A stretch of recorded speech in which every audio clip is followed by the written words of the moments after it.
కాండకారిని మరోసారి నెత్తురోడింది. శుక్రవారం జరిగిన ఎదురుకాల్పులో 10 మంది మావోయిస్టులు మృతి చెందారు.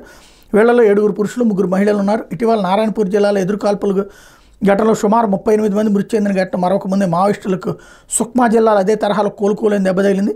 కుంట పోలీస్ స్టేషన్ పరిధి బెజ్జి అటవీ ప్రాంతంలోని కొండల్లో కిష్టారం కుంట ఏరియా కమిటీలకు చెందిన మావోయిస్టు దళాలు పెద్ద ఎత్తున సమావేశమయ్యాయన్న నిఘా వర్గాల సమాచారంతో DRG, CRPF బలగాలు విస్తృతంగా కూమింగ్ చేపట్టే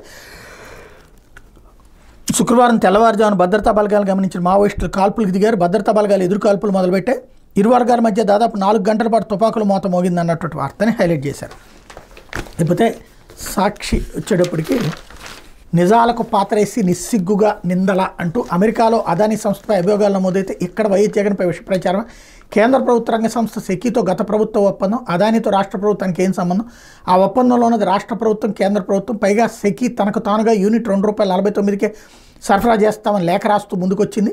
సెకీ ధరతో ఏటా 3,750 కోట్ల ఆదా. సెకీతో ఒప్పందం వల్ల ఇంటర్స్టేట్ ట్రాన్స్మిషన్ ఛార్జీల నుంచి మినహాయింపు.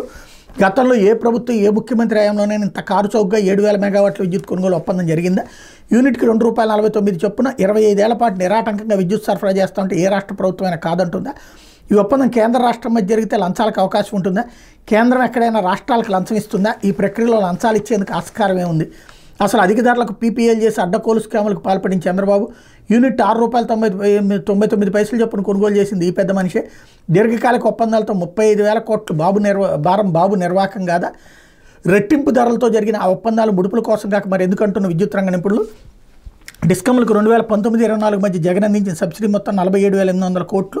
రైతులకు బాబ్యాక్ కొట్టిన 8,845 కోట్ల ఉచిత విద్యుత్ బకాయిల్ని చెల్లించింది గత ప్రభుత్వమే అంటూ సౌర విద్యుత్ మేమే ఇస్తామంటూ 2021లో రాష్ట్ర ప్రభుత్వానికి కేంద్ర ప్రభుత్వ రంగ సంస్థ సెకీ రాసినటువంటి లేఖను కూడా ఇక్కడ హైలైట్ చేశారు.